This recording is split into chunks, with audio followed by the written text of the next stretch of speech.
वक्फ को मैंने चैलेंज किया, सर सुप्रीम कोर्ट में मामला चल रहा है, तो उस पर भी बहस चल रही थी। मैंने कहा ये बताओ वक्फ का मतलब, पहली बात तो भारत के संविधान में वक्फ कहीं लिखा नहीं है। भारत के संविधान में चैरिटी लिखा है, शेड्यूल 7 लिस्ट 3 एंट्री नंबर 28। वक्फ शब्द कहीं भारत के संविधान में है ही नहीं, चैरिटी लिखा हुआ है। तो मैंने कहा साहब चैरिटी मतलब दान, तो दान तो भारत में आदिकाल से होता रहा। अरे भारत में तो ऐसे ऐसे दान हुए जो दुनिया में कहीं हुआ ही नहीं। कहीं दुनिया में किसी ने देहदान किया क्या भारत छोड़ के? आओ जोर से बोलिए जरा। दधीच जी का नाम इसीलिए हम मानते हैं, उन्होंने देहदान कर दिया था। तो यहां तो अर्थदान होता है, ज्ञान दान होता है, बुद्धि दान होता है, अंग दान होता है, खून दान होता है और शरीर दान भी होता है। और आज नहीं हो रहा है, आदिकाल से हो रहा है। अगर उस फार्मूले के हिसाब से देखिए तो बाबर, हुमायूं, तुगलक, गजनी, गोरी, खिलजी को वक्फ का अधिकार था क्या? जोर से बोलिए जरा। उनकी कोई जमीन थी यहां पे? कोई पुश्तैनी जमीन थी क्या? कोई उन्होंने मेहनत से कमाया क्या? कुछ जमीन खरीदी क्या? अरे तलवार लेके आए और बोले ये हम रहेंगे। अगर आप शासक के हिसाब से सोच देखिए, एडमिनिस्ट्रेशन के हिसाब से, तो राजा के साथ मालिकाना हक बदल जाता है। यानी जब तक मुगल यहां पे थे तो मालिकाना हक किसके पास? मुगलों के पास। अंग्रेजों ने उनको भगाया तो मालिकाना हक किसके पास गया? अंग्रेजों के पास। और जब 1950 में संविधान लागू हो गया तो देश का मालिक कौन हो गया? राष्ट्रपति। यानी जो प्रॉपर्टी पहले मुगलों की थी वो ट्रांसफर होकर अंग्रेजों के पास गई और अंग्रेजों से ट्रांसफर होकर किसके पास आ गई? राष्ट्रपति के पास। तो फिर पब्लिक प्रॉपर्टी वक्फ प्रॉपर्टी कैसे हो सकती है? दूसरा, दान लीगली ओन्ड, लीगली ऑक्युपाइड चीज का दिया जाता है, जो हमारी खुद की हो, लीगली हो, और हमने अपने लीगली ओन्ड, लीगली ऑक्युपाइड। तो उसके हिसाब से बाबर, हुमायूं, तुगलक, गजनी, गोरी, खिलजी के जितने रजाकार थे, जितने उनके जागीरदार थे, जितने उनके नंबरदार थे, जितने उनके चौकीदार थे, जितने उनके जोड़ीदार थे, उनको वक्फ का अधिकार हुआ क्या? जोर से बोलिए। नहीं। समझ में नहीं आ रहा है? फिर ये वक्फ की जमीन बढ़ी कैसे? और बड़ा इंटरेस्टिंग केस आपको बताता हूं। पहला वक्फ एक्ट बना सर 1913 में, जिन्ना ने बनवाया अंग्रेजों से कह के, और 1913 वाला वक्फ एक्ट चला 1953 तक, 40 साल चला। उस 40, जब 1954 में पहला वक्फ, नेहरू जी ने इंडिपेंडेंट भारत में पहला वक्फ एक्ट बना, वो उसको रिन्यू किया उन्होंने, तो जो सर्वे हुआ तो पता चला भारत में कुल वक्फ प्रॉपर्टी 50,000 एकड़ है। यानी 40 साल तक जिन्ना का कानून चला और जिसमें रजिस्ट्रेशन मैंडेटरी था उसमें वक्फ प्रॉपर्टी कुल कितनी हुई? 50,000 एकड़।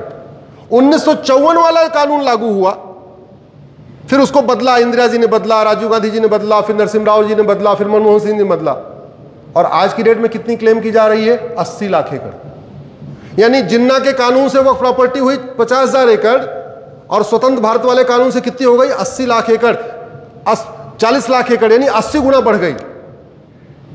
जमीन कौन दान करेगा? जिसके पास जमीन होगी या जिसके पास जमीन नहीं होगी? जोर से बोलिए। जिनके, अच्छा, तो यानी सक्षम लोग दान करेंगे। कोई ये बता नहीं रहा कि हमारे पिताजी ने कितनी दान किया। बुखारी साहब ये नहीं बता रहे कि उनके परिवार ने कितनी दान किया, वो सक्षम है। मदनी साहब ये नहीं बता रहे उनके परिवार ने कितना दान किया, वो भी सक्षम है। वो हैदराबाद वाले नवाब साहब भी नहीं बता रहे उनके परिवार ने कितना दान किया, वो भी सक्षम है। अल्टीमेटली जमीन तो वही दान करेगा जिसके पास जमीन होगी ना। जिसके पास 1 बीघा जमीन होगी, बेचारा खाएगा, कमाएगा, सब्जी पैदा करेगा, घर बनाएगा, दान कर देगा उठा के। आर्टिकल 26 के नाम पे भारत में गजब जमीनों पे कब्जा हुआ है। आर्टिकल 27 क्या कहता है? आर्टिकल 27 कहता है किसी भी रिलीजन को प्रमोट करने पे कोई पैसा खर्च नहीं करेगी सरकार। ध्यान दीजिए। और रिलीजन को प्रमोट करने पे, धर्म नहीं, धर्म और रिलीजन में अंतर है। आर्टिकल 27 ने जो मना किया है वो रिलीजन को प्रमोट करने के लिए, चूंकि यहां पे ला के फैकल्टीज बैठे हुए, ला के स्टूडेंट्स बैठे, इसको समझे। पहले बात तो धर्म और रिलीजन को अंतर समझ लीजिए। धर्म जोड़ता है और रिलीजन तोड़ता है। भारत, अच्छा, रिलीजन में भी 2 कैटेगरी के रिलीजन है। एक भारत के अंदर शुरू हुए, एक बाहर शुरू हुए। भारत के अंदर बुद्धिज्म शुरू हुआ, भारत के अंदर जैनिज्म शुरू हुआ, भारत के अंदर सिखिज्म शुरू हुआ। ये तीनों रिलीजन भी लगभग धर्म से ही कनेक्टेड है। क्यों? क्योंकि भारत के अंदर जो रिलीजन पैदा हुए, शुरू हुए, ये वसुधैव कुटुंबकम को मानते हैं। बाहर का रिलीजन वसुधैव कुटुंबकम को नहीं मानता। भारत के अंदर के religion equality, justice, universal equality को मानते हैं। बाहर के रिलीजन यूनिवर्सल इक्वलिटी को नहीं मानते। भारत के रिलीजन सर्वमंगल मांगल्य को मानते हैं, चाहे वो सिखिज्म हो, चाहे जैनिज्म हो, चाहे बुद्धिज्म हो, चाहे सनातन धर्म हो, चाहे हिंदू धर्म हो। भारत के रिलीजन सनातन धर्म, उसको एक शब्द में अगर कहें तो वसुधैव कुटुंबकम को मानता है, सर्वमंगल मांगल्य को मानता है, सर्वे भवन्तु सुखिनः को मानता है, जननी जन्मभूमिष्य को मानता है, यत्र नारस्तु पूज्यते रमन्ते तत्र देवता को मानता है। ऐसा कॉन्सेप्ट बाहर है क्या? जोर से बोलिए जरा। नहीं। तो इसलिए जो फ्रीडम ऑफ रिलीजन दिया गया उसमें 3 आपके बैरियर दिए गए। आर्टिकल 30 को आप ध्यान से पढ़ना। आर्टिकल 30 में लिखा हुआ है, all the citizens have right to establish and administer, manage and maintain education institution, right.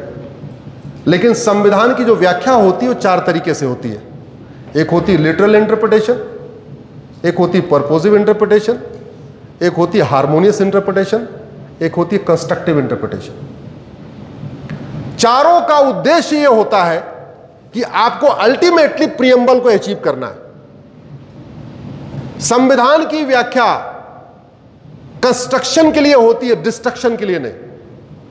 संविधान की जो व्याख्या होगी किसी भी आर्टिकल की, अगर कुछ कंफ्यूजन है, कहीं कुछ नहीं मिल रहा है, आपको साफ साफ इसमें चीज नहीं दिख रही है, तो कहां से पढ़ना पड़ेगा? प्रियम्बल से जोड़ के पढ़ना पड़ेगा। प्रियम्बल क्या कहता है? Equality, justice, liberty, fraternity, unity, national integration, liberty of thought, liberty of faith, liberty of belief, ये वहां से चलता है।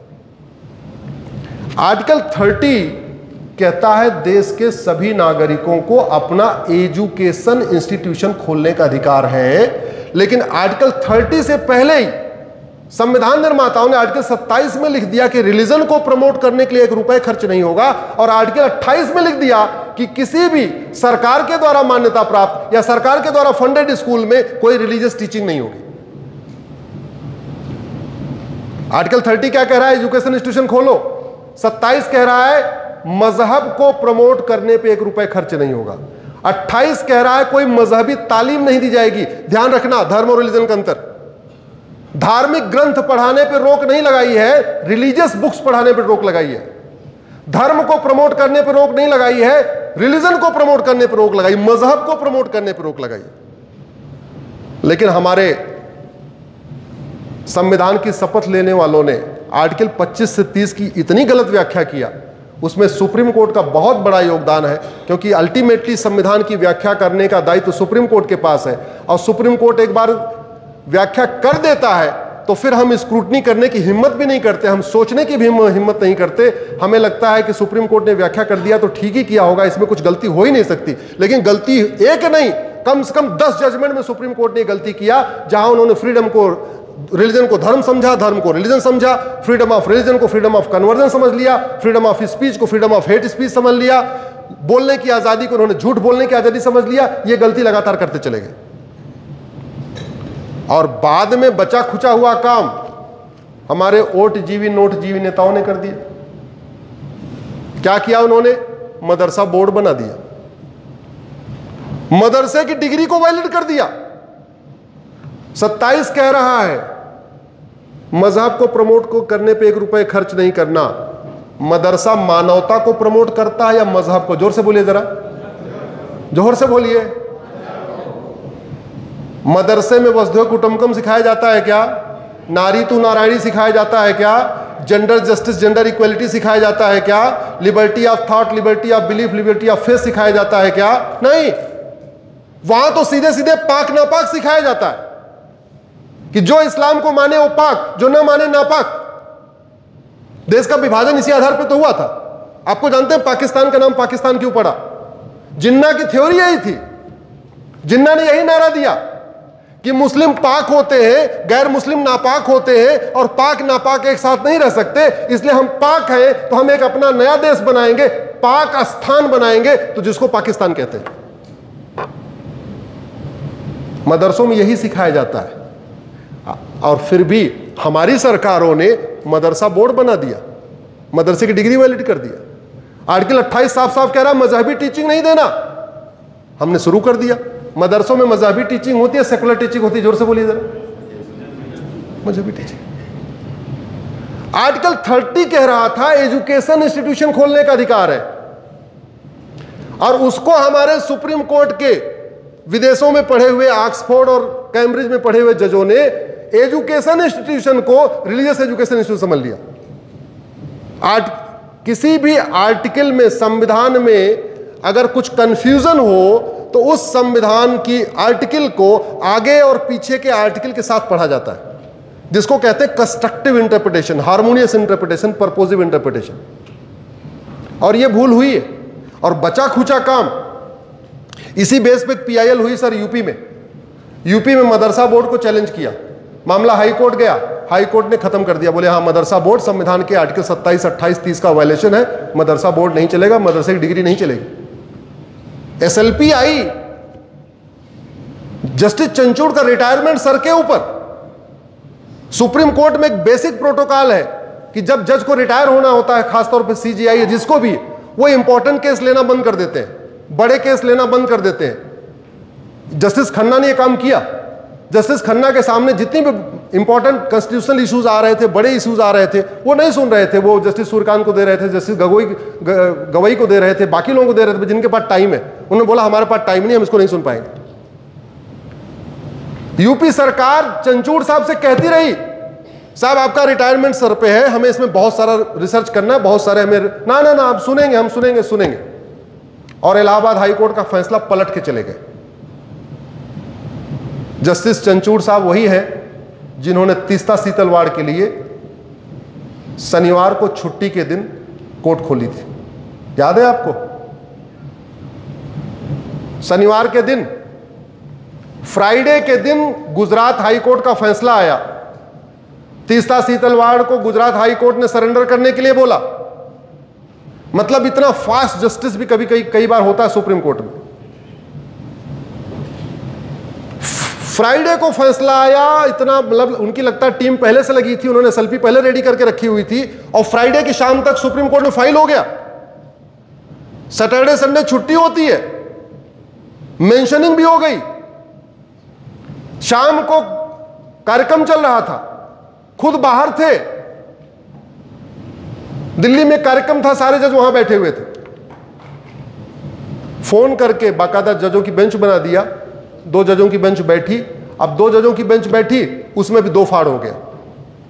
एक ने कहा, जो गुजरात हाई कोर्ट ने कहा ठीक कहा है, तीस्ता सीतलवाड़ को सरेंडर करना चाहिए। दूसरे ने बोला सरेंडर नहीं करना चाहिए। आगे देखिए, तुरंत 3 जजों की बेंच बन गई। इतना सुपर फास्ट जस्टिस हमने कभी 75 साल में सुना नहीं है कि छुट्टी के दिन कोर्ट बन रही है, छुट्टी के दिन डिवीजन बेंच बैठी रही है, डिवीजन बेंच का फैसला आ रहा है, फैसला 1-1 से अलग अलग हो रहा है, इमीडिएटली 3 जजों की बेंच बैठ रही है। अंत में तीस्ता सीतलवाड़ को जेल नहीं जाने दिया। और आज एक बेटी शर्मिष्ठा, जिसने थोड़ी सी गलती किया, जीवन में पहली बार किया, मुंह से निकल गया, कोई उसका ऐसा प्लान नहीं था, वो कोस रही थी सदी के नायक महानायक को जो मुंबई में बैठे हुए हैं। ट्वीट डिलीट किया, माफी मांगा, इसके बाद उठा के 14 दिन के लिए जेल में डाल दिया। समय आ चुका है, इसके लिए आवाज उठाया जाए, इसके खिलाफ बातें की जाए, इनको बोला जाए। आप सारे लोग भावी वकील हैं। मेरा यहाँ पे जितने भी हमारे लॉ फैकल्टी के लोग बैठे हैं, मैं उन सबसे भी आग्रह करता हूँ, केवल वो मत पढ़ाइए जो अब तक फैसला हो चुका है। अपना इंटेलेक्ट यूज करिए, अपनी तर्क शक्ति यूज करिए। बस एक चीज ध्यान रखिए, संविधान भारत के लिए बना हुआ है, भारत की संस्कृति की रक्षा के लिए है, भारत की परंपरा की रक्षा के लिए है, भारत को विश्व गुरु बनाने के लिए है। संविधान भारत में इक्वलिटी जस्टिस स्थापित करने के लिए है, भारत को बर्बाद करने के लिए नहीं है। दुर्भाग्यवश भारत में इक्वलिटी के नाम पे जहां इक्वलिटी यूज करना चाहिए वहां नहीं होता, और जहां नहीं यूज करते कई बार होता है। तो अब समय आ चुका है कि जो हमारे अपकमिंग लॉयर हैं, जो कुछ वकील भी बनेंगे, कुछ जज भी बनेंगे, इस चीज का ध्यान रखें कि मानवाधिकार मानव का होता है, दानव का नहीं। मानव और दानव में अंतर होता है। Equality before law, equal protection of law, right to life, right to liberty, right to justice, ये मानव के लिए उपयोग करना चाहिए, दानव के लिए नहीं। दानव को जितना जल्दी सजा मिल जाए उतना अच्छा है।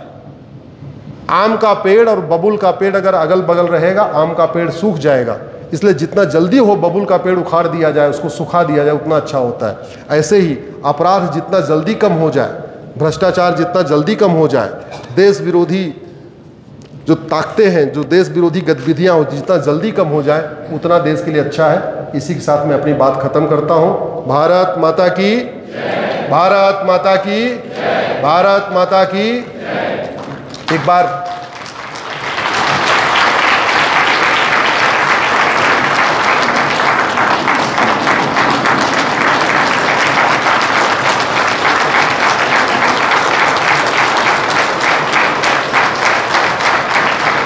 अब आप लोग अगर उठ ही गए हैं तो एक काम और कर लीजिए, फिर बैठिए मत। मैं आगे आगे एक नारा लगाऊंगा, वो मेरा नारा जेएनयू वालों ने चोरी कर लिया था, मैं उसको रिक्लेम करने की कोशिश कर रहा हूं। आपको पीछे पीछे बोलना है, हमें चाहिए आजादी। ठीक है, जोर से बोलिए। गुलामी के नाम से, हाथ भी उठना चाहिए, जिसके हाथ में कोई दिक्कत है वो ना उठाए, नहीं तो उठा सकते हैं। गुलामी के नाम से, गुलामी के निशान से, गुलामी की कुरीतियों से, गुलामी की कुप्रथाओं से, गुलामी की शिक्षा से, गुलामी की पुलिस व्यवस्था से, गुलामी की न्यायिक व्यवस्था से, गुलामी की प्रशासनिक व्यवस्था से, भ्रष्टाचार और अपराध से, अलगाववाद आतंकवाद से, माओवाद और नक्सलवाद से। एक देश एक विधान मांग रहा है हिंदुस्तान। एक देश एक विधान, एक देश एक विधान, एक देश एक विधान। भारत माता की, भारत माता की, भारत माता की। बहुत बहुत धन्यवाद, बहुत बहुत आभार।